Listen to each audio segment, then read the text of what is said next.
So this is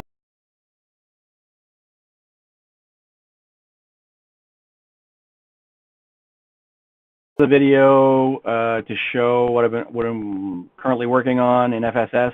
It's actually just an extension of what I've been already working on. I guess I'll start this guy. I'll start with bad cats. I'm actually working now on the next phase of. I finally did my 100 tables, FSS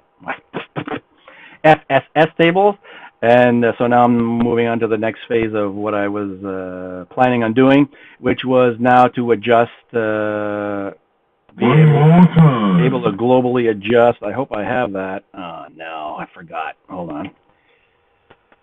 I need the options window open. How come it's not staying open? Oh, yeah. It's okay. So, yeah, so I'm working on the night-day cycle things and some kind of generic algorithm data to produce decent lighting results throughout the entire scale of lighting choices. So as you saw already, I made a mistake there. This is the default view I usually have in my FSS tables. It's night, and it's usually the darkest setting you can have. So obviously, I'm going to turn down the audio here. Okay.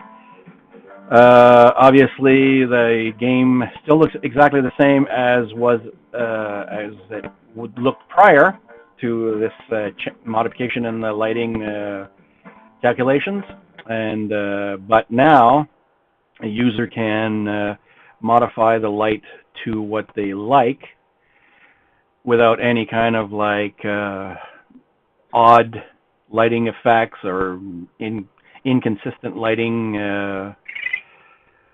Inconsistent lighting, I don't know, junk, you know. So anyway, as you can see here, this is about 1/3 of the way up to the maximum amount of light possible. And if I launch the game, you can see now that because of the competing light, global light, other inferior light sources now have a hard time competing, but you can still see them. But you know, it's normal that they would have a hard time competing with a stronger light source. So, and then that affects the back glass as well. I hope you can see my mouse here. I'm presuming you can see the mouse. Anyway, so that's that setting. Now we're going to go up again, 1/3 up. So I've done 2 tables. I've used the same algorithm, same data, and I get the same results. So it's not conclusive yet with just two examples, but I'm going to run them across most of my FSS tables. I'll probably redo most of my tables and see if the algorithm holds up. And so here you go. We'll launch the table again here. Oh. Got to put in some fake money. So as you can see again here, especially in the bumpers, you really see it well. Here, there's actually lighting reflective off the walls, but you barely see it. Back here, the 50K light, you know, with this much light, global light, it has a very difficult time being obvious. And the back glass also is slowly increasing in the amount of light. So we'll go to the last setting here. I'm trying to make this video as fast as possible. It's only a demonstration of what I'm doing right now. Here it is at the maximum possible level of light, and I mean the table's still playable, and no really apparent washed out colors, and so the ball is still very visible. Everything's very visible. So that's for that example. We'll go to the next table. We'll start with the darkest setting again.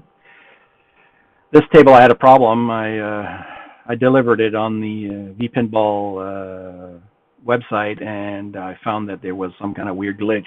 Must have been some problem when I was developing it, because the Borg chip here is actually not glowing or not shiny as it is now after I had developed it, after I'd set all the lighting and even taken a snapshot. If you look at a snapshot on the vPinball website, it actually doesn't look like this at all. All of a sudden it looks like this. I don't know why. There must have been some kind of glitch.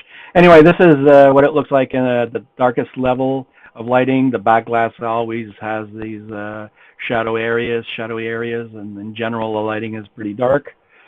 I'll just launch it once because this one has a very long setup routine at the beginning. I had to get that. Just wanted to show something. Nothing, maybe something. I guess I gotta hit something. You want to see light? You gotta hit something.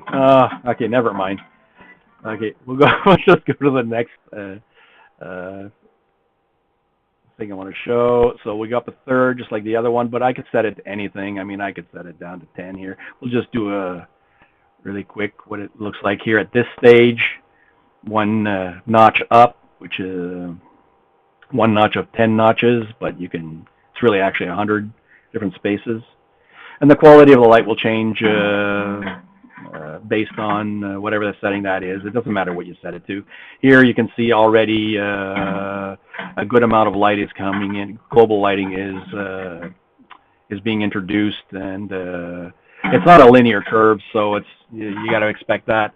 And so you can see all these plastics there already diminished quite a bit. So we'll go up to half then there.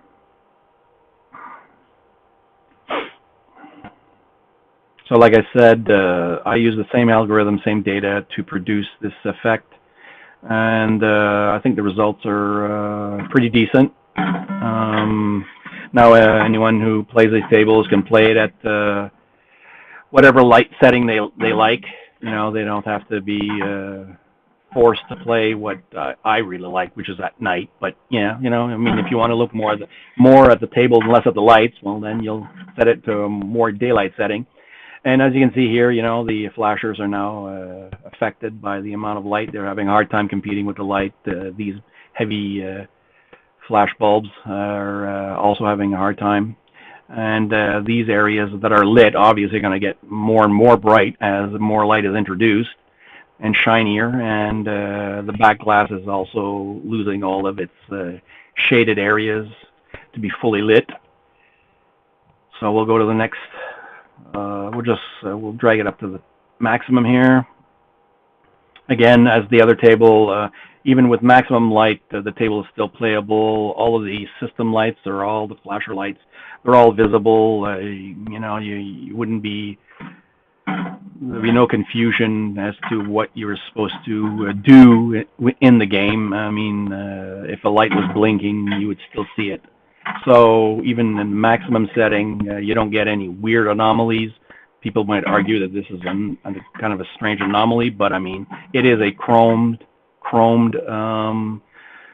element in the game, and it produces a lot of gloss and shine. So I mean, you're going to get that, you know.